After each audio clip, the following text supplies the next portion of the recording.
Hello everyone, मैं विनय प्रसाद आप सभी का स्वागत करता हूं हमारे चैनल नॉलेज शेयरिंग में। आज हम इस वीडियो में जानने वाले हैं कि किस तरीके से हम कॉपी कर सकते हैं विजिबल सेल्स को एक्सेल में। तो दोस्तों देखो, यहाँ पर मैंने ये जो आप शीट देख रहे हैं, यहाँ पर आपके पास डेटा दिया हुआ है और ये डेटा को मैंने वर्ल्ड बैंक की वेबसाइट से एक्सट्रैक्ट किया है।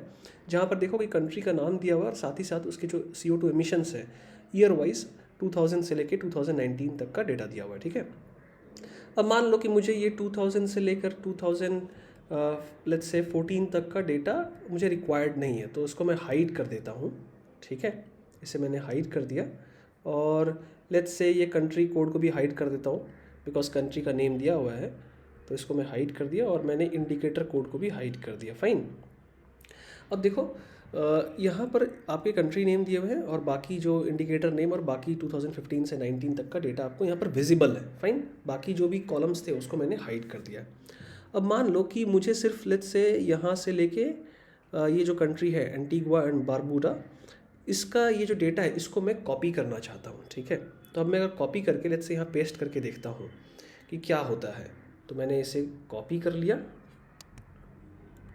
ठीक है, और जब मैं इसे यहाँ पेस्ट करता हूँ तो अब देखिए कि जो भी मेरे हाइड किए हुए सेल्स थे, ठीक है, उनका भी जो डेटा था that is the cells which are hidden, और आई वुड से जो कॉलम्स मेरे हिडन थे वहाँ पर जो सेल्स थे वो देखो उनका भी डेटा यहाँ पर कॉपी हो गया। ठीक है ना, तो जो कि मुझे रिक्वायर्ड नहीं था, जो हिडन सेल्स थे उसका पर्पस क्या था कि मैं उसे नहीं चाहता हूँ उसे मैं, बट अनफॉर्चुनेटली जब मैं इस तरीके से कॉपी करके पेस्ट करता हूँ तो जो भी हिडन सेल्स थे वो भी मेरे कॉपी हो गए। ठीक है ना, इसको हम किस तरीके से अवॉइड कर सकते हैं वो हम देखेंगे। तो आप क्या करिए कि लेट्स से मैं इसे फिर से वापस से यहाँ पर ये जो रेंज है सेल्स का, ठीक है, दैट इज़ आपका सेल नंबर A3 से लेकर आपका X14, ठीक है, ये रेंज को मैंने सेलेक्ट कर लिया। आप देख सकते हो यहाँ पर फिर से मैं अगर ड्रॉ करता हूँ तो ये जो रेंज है ये मेरा सेलेक्टेड है। अब हम क्या करेंगे, यहाँ से आप देखो होम टैब में, अंडर दी होम टैब यहाँ पर आप फाइंड एंड सेलेक्ट वाला जो ड्रॉप डाउन दिख रहा है वहाँ पर क्लिक करेंगे। फिर यहाँ पर आप नीचे आएंगे तो गो टू स्पेशल आपको मिल जाएगा, यहाँ पर आप क्लिक करिए।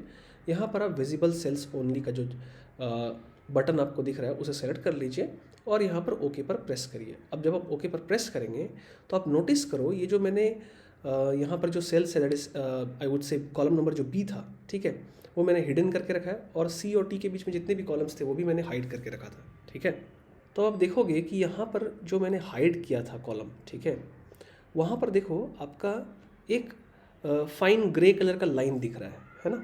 तो ये अब जता रहा है और आई वुड से आपको बता रहा है कि आपने अभी जो विजिबल सेल्स यहाँ पर दिख रहे हैं उसको ही आपने सेलेक्ट किया है। ठीक है, अब यहाँ पर हम कंट्रोल और C को प्रेस करेंगे तो अब जो विजिबल सेल्स थे वही मेरे कॉपी हो गए हैं।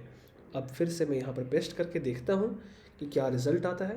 तो जब कंट्रोल के साथ V में प्रेस करता हूँ तो देखो जो भी मेरे हिडन सेल्स थे वो अब यहाँ पर आपको नहीं दिख रहे होंगे। जो सेल्स जो कि मुझे रिक्वायर्ड है बस वही आपका यहाँ पर कॉपी हुआ है। तो ये तरीका हो गया कॉपी करने का विजिबल सेल्स को। ठीक है, दूसरा एक आपके पास शॉर्टकट की है वो भी मैं आपको दिखाता हूँ। फिर से मैं यहाँ पर say that is cell number A3 से आपका यहाँ पर दैट इज़ X14 ये रेंज में सेलेक्ट कर ले रहा हूँ। अब यहाँ पर हम क्या करेंगे, शॉर्टकट की का इस्तेमाल करेंगे।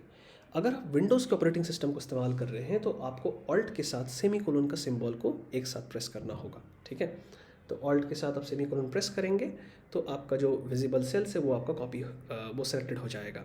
और अगर आप दैट इज़ मैक यूज़ कर रहे हैं तो आप ऑप्शन के साथ सेमीकोलन का जो सिंबल है उसको आप प्रेस करेंगे, उस की को आप अपने कीबोर्ड में प्रेस करेंगे। तो मैं मैक यूज़ कर रहा हूँ तो ऑप्शन के साथ में सेमीकोलन वाला जो की है उसको प्रेस करता हूँ। ठीक है, तो अब देखो आपका जो विजिबल सेल्स था वही आपका सिलेक्ट हुआ है। तो देखो आपको यहाँ पर फाइन ग्रे लाइन दिख रहा है, दैट सिग्निफाइज कि आपका जो विजिबल सेल्स है वही आपके सिलेक्टेड है। फिर मैं कंट्रोल के साथ C को प्रेस करता हूँ तो कॉपी हो गया विजिबल सेल्स मेरा, और मैं यहाँ पर इसे प्रेस करूँगा। तो इस तरीके से आप क्या कर सकते हो कि जो विजिबल सेल्स है उसको आप कॉपी कर सकते हैं। ठीक है ना, और जो आपका हिडन सेल्स है वो आपका कॉपी नहीं होगा। ठीक है, तो आशा करता हूँ कि इस वीडियो में आपको ये जानने को मिला होगा कि क्या राइट तरीका होता है विजिबल सेल्स को कॉपी करने का। अगर आपको ये वीडियो पसंद आती है तो इस वीडियो को लाइक जरूर करें, इस वीडियो को शेयर करें अपने फ्रेंड्स के बीच में, और अगर आपने हमारे चैनल को अभी तक सब्सक्राइब नहीं किया तो सब्सक्राइब जरूर कर लीजिए। Thank you for watching.